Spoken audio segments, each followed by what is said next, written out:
भूतकाळ हा माणसासाठी एका भेटवस्तूप्रमाणे असतो.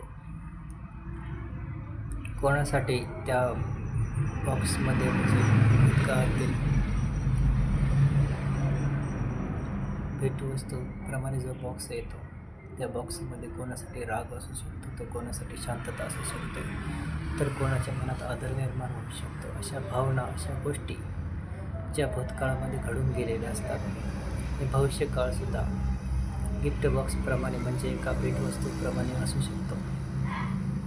आणि तिसरी गोष्ट ती म्हणजे तुम्ही आम्ही पाहणारे, ऐकणारे, बोलणारे आणि विचार करणारे. भविष्य कोणाला माहिती नसतं, फक्त वर्तमान काळच माहिती असतो. माणूस स्वतःचे विचार तेव्हाच बदलतो जेव्हा माणसाला निर्णय घ्यायचा असतो, योग्य काय अयोग्य काय. विचार न करता निर्णय घेणे त्यात काही चूक नाही, परंतु त्यात फायदा होणारा असेल तर तो निर्णय घेणे योग्य समजला जातो.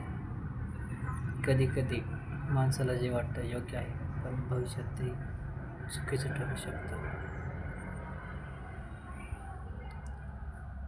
स्वतःवरती ताबा, स्वतःच्या मनावरती ताबा जो ठेवतो तो त्याच्या आयुष्यात कोणतीही चूक करू शकत नाही. याची शक्यता म्हणजे माणसाकडून चूक होण्याची शक्यता खूप कमी असते. चांगले गुरु लाभणे,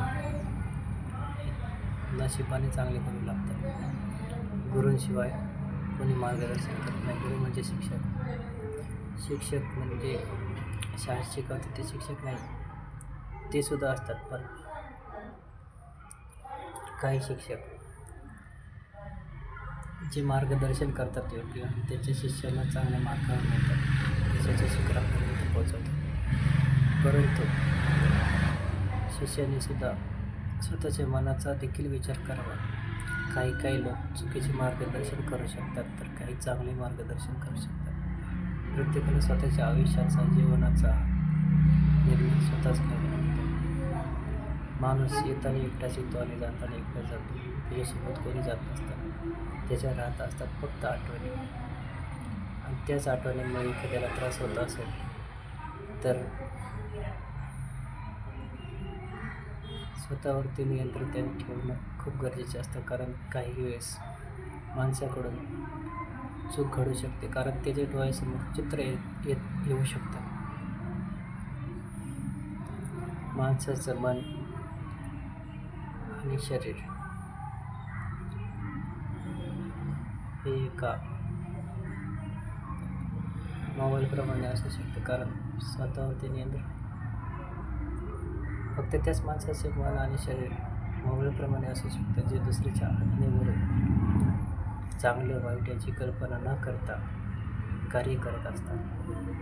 सगळ्यांचं सारखं असतं.